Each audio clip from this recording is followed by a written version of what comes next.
My name is Royston Robertson. I'm a freelance cartoonist and I draw cartoons for Private Eye, The Spectator, all sorts of magazines, anybody who wants cartoons basically.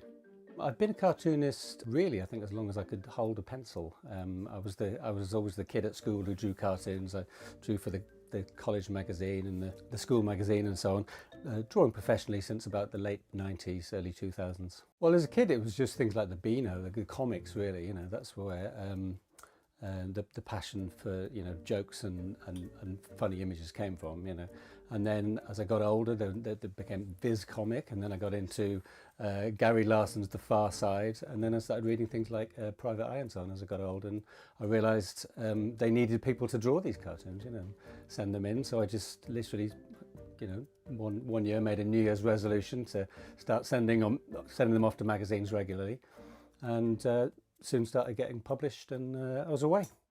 So the key is to keep it still fairly loose. I think a lot of people, when they do digital drawings, there's a tendency to overwork them and they put on all kinds of fancy gradient effects and stuff.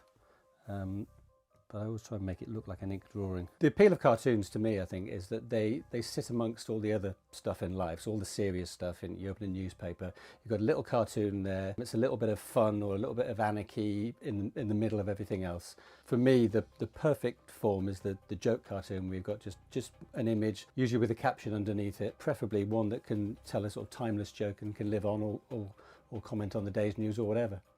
My first cartoon, I think, was published in Maxim magazine. So this would have been in about 1997, because it was when the Blair government had just come in, or just about to come in. And I don't know if you remember, there was the slogan, New Labour, New Danger.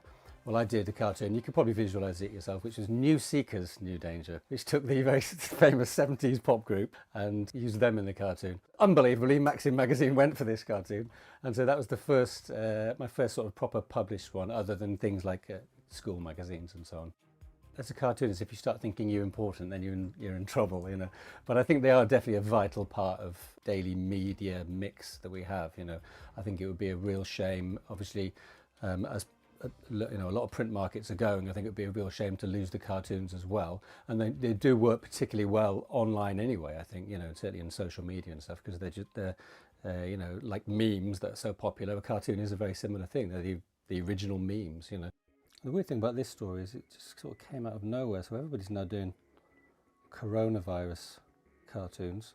We didn't even know what it was a couple of months ago, I find as a cartoonist you're thinking all the time, really. It's very difficult to switch off, You're watching the news and you're listening out for not just the actual stories that are happening themselves, but the way people are talking, what the buzzwords that people are using, anything new.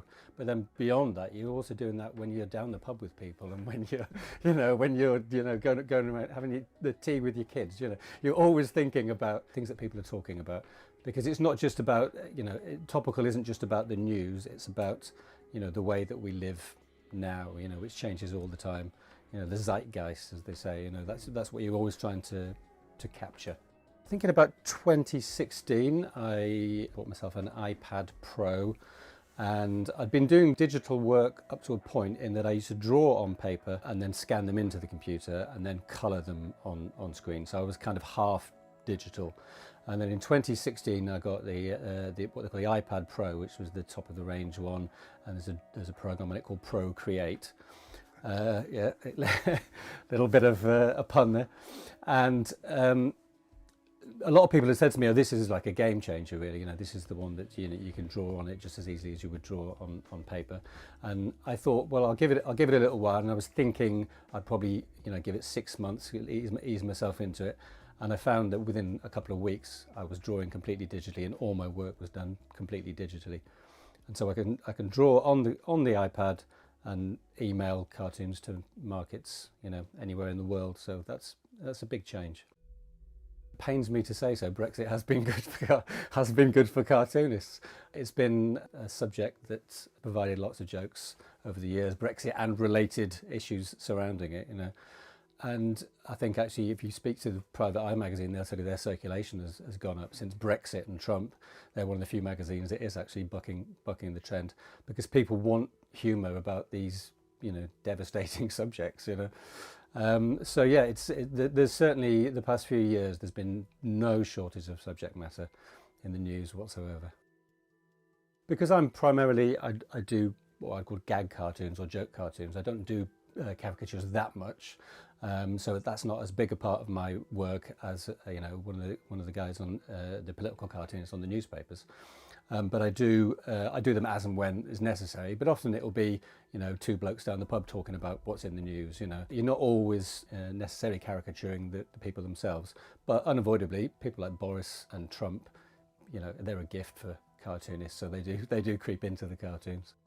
Part of the reason for me with going digital was I wanted to make sure they looked the same as they had done previously, and I was only going to start sending to magazines digital cartoons once I knew that they looked the same as my inked cartoons.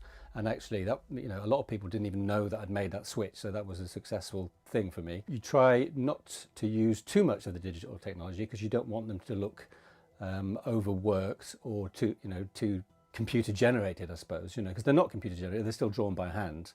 This just replicates the effects of ink on paper. So I wouldn't say it's changed my drawings visually in that sense, but it has made things a lot more efficient. You can correct things very quickly.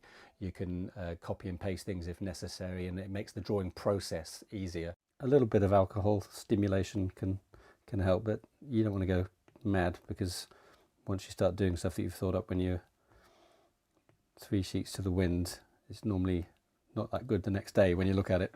What I tend to do is I'll sit down with pen and paper. So when I'm brainstorming ideas, I'll just sit at my desk with a sheaf of paper and a pen, and look at what's in the news.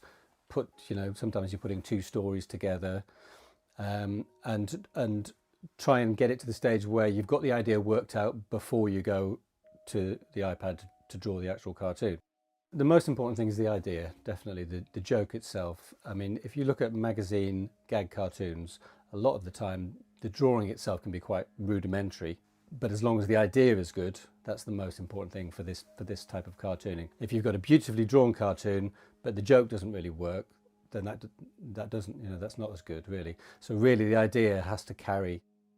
Humour does change all the time. Some things you can say now that you couldn't say then, and vice versa. All I think that the internet has done has accelerated it.